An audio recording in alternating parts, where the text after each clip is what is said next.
De tous les pays ayant participé à la Seconde Guerre mondiale, le Japon est sans aucun doute le pays le plus exotique et fascinant pour un Européen ou un Américain. Leurs campagnes militaires, moins connues et étudiées dans nos pays occidentaux, sont tout aussi étonnantes que celles qui ont eu lieu au cœur de l'Europe. Comme nous le voyons sur cette carte, l'expansion réalisée par l'Empire japonais fut énorme, et ils se sont emparés d'une vaste étendue de territoire en seulement quelques années, rivalisant avec les autres puissances de l'époque.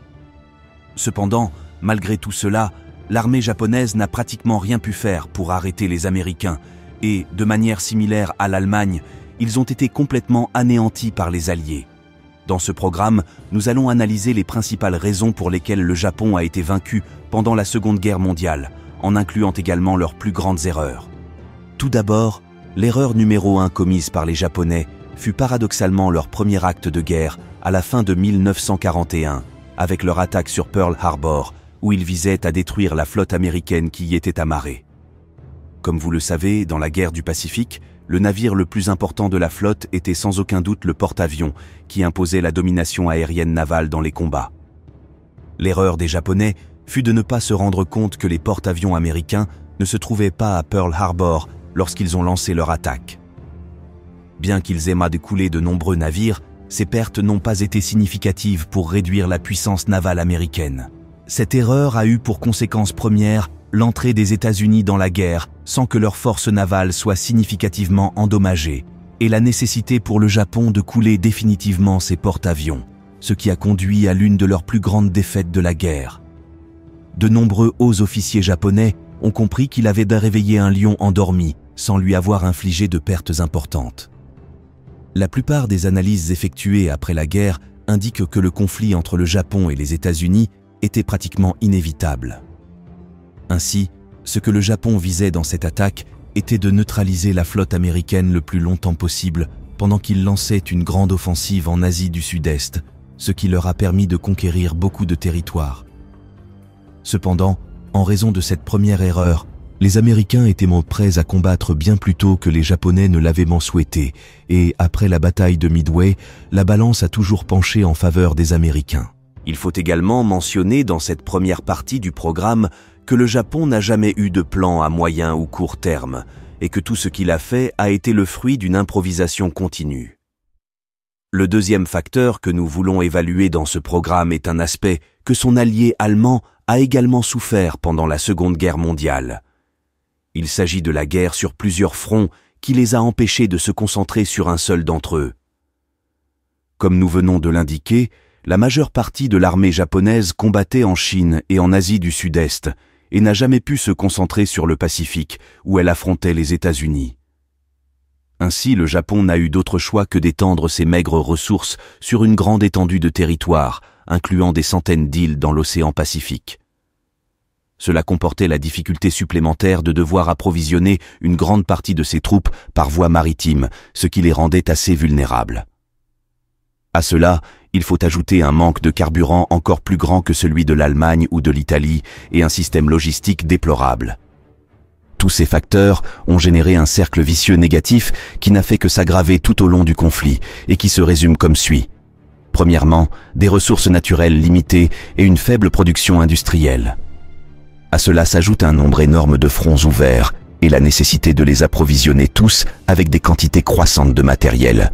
Et pour boucler le cercle, nous avons un système logistique défaillant qui rend très difficile l'acheminement des maigres ressources du Japon, là où elles sont nécessaires. En revanche, les deux principaux ennemis que le Japon a affrontés pendant la Seconde Guerre mondiale, à savoir la Chine et les États-Unis, auxquels il faut ajouter l'Union soviétique lors de la phase finale du conflit, n'ont eu aucun de ces problèmes.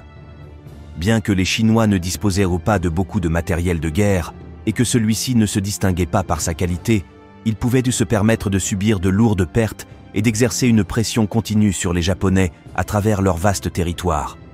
À cela s'ajoutent d'autres ennemis auxquels le Japon a dû faire face, comme la Grande-Bretagne, l'Australie et toute une série de pays mineurs qui ont contribué à cette grande dispersion des ressources japonaises. Une fois que nous avons analysé les deux premiers aspects du programme, en nous concentrant principalement sur les aspects logistiques et stratégiques, passons maintenant à l'analyse des principales erreurs militaires. De manière chronologique et selon notre point de vue, également le plus important, nous avons l'attaque japonaise sur Midway au début de juin 1942. Tout comme les Allemands ont eu leur bataille de Stalingrad, où ils ont perdu leur initiative opérationnelle, ainsi que tout espoir de vaincre l'Union soviétique ou d'atteindre une paix négociée, les Japonais ont vécu quelque chose de similaire lors de cette bataille de Midway. Dans cette bataille, le Japon avait pour objectif principal la destruction de la flotte américaine dans le Pacifique, en mettant particulièrement l'accent sur les porte-avions. De plus, avec cette victoire, ils consolideraient leur position dans cet océan et s'assureraient d'une longue période pendant laquelle les Américains ne reviendraient pas les déranger. En résumé, ils visaient à accomplir ce qu'ils avaient tenté 6 mois plus tôt à Pearl Harbor, en achevant ainsi leur manœuvre initiale. Cependant, et malheureusement pour les Japonais, tout s'est terminé pour eux de la pire des manières. Les services de renseignement et d'espionnage américains ont découvert tout le plan japonais et les ont laissés poursuivre l'attaque, non sans leur tendre l'un des plus grands pièges de toute la guerre. Ainsi, les Japonais, confiants et croyant en outre que leur attaque serait une surprise, et avec des informations qui leur faisaient penser que la flotte américaine, ainsi que son nombre de porte-avions, était inférieur, sont tombés dans le piège de leur ennemi et sont devenus le chasseur chassé. Au total, ils ont perdu tous les porte-avions qu'ils ont utilisés dans la bataille, soit 4 porte-avions, ainsi que 250 chasseurs avec leurs pilotes, subissant un coup tel qu'ils sont passés à la défensive pendant les 2 années suivantes. De cette manière, le Japon a perdu 4 de ses 6 porte-avions, n'en gardant que 2. Cette défaite fut d'une telle ampleur que quelques jours plus tard, le 10 juin, lors d'une conférence du haut commandement japonais sur la planification de la guerre, la marine impériale japonaise a dissimulé la gravité de ses pertes à Midway. Seul l'empereur Hirohito et quelques conseillers sélectionnés ont été informés des détails de ce qui s'était passé et ont préféré garder le secret devant l'armée et l'opinion publique. C'est pour cette raison qu'on dit que la bataille de Midway a été le point de bascule de la guerre du Pacifique. Après cela, la marine impériale japonaise a continué à se battre avec férocité, mais a perdu la majeure partie de sa capacité offensive, qui est passée aux mains des Américains.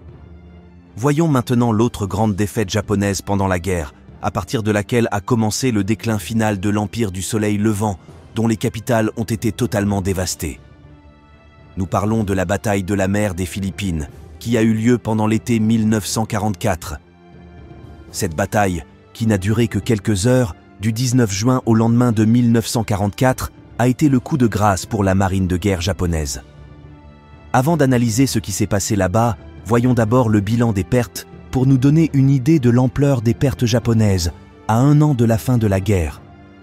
Dans cet affrontement, où le Japon tentait de stopper l'avance américaine une fois pour toutes, les Japonais ont perdu 3 porte-avions et 640 avions, ce qui les a laissés en situation critique.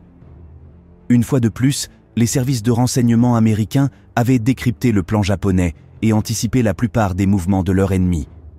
Le manque de coordination japonaise et leur situation d'infériorité ont fait le reste, et les Américains se sont de nouveau imposés. Ainsi, en gros, nous avons encore une dernière situation où le Japon tente de concentrer la majeure partie de sa flotte et lance une attaque désespérée dans l'espoir de gagner du temps et de retarder l'inévitable. Cependant, après avoir subi cette nouvelle défaite, le Japon n'a plus été capable de concentrer des forces significatives pour affronter les États-Unis dans des batailles navales, se limitant à la défense désespérée de ces îles, pratiquement sans aviation ni navire pour les soutenir. À cela s'ajoute le fait que la situation en Chine a commencé à se compliquer peu à peu, et après la perte des îles Mariannes à la même époque, les bombardements massifs contre le Japon ont également commencé.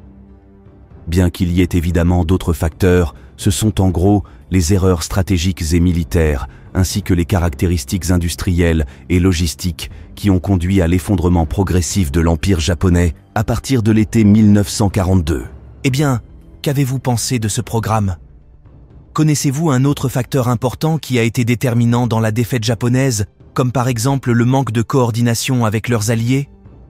Si vous voulez analyser comment a été le brutal bombardement que des villes comme Tokyo ont commencé à subir à partir de la fin de 1944, je vous laisse le dit programme dans la description. Un grand merci à tous, en particulier aux sponsors qui rendent cela possible. Abonnez-vous et partagez ce programme si vous l'avez apprécié, et nous nous retrouverons comme toujours chaque mercredi et dimanche. À bientôt.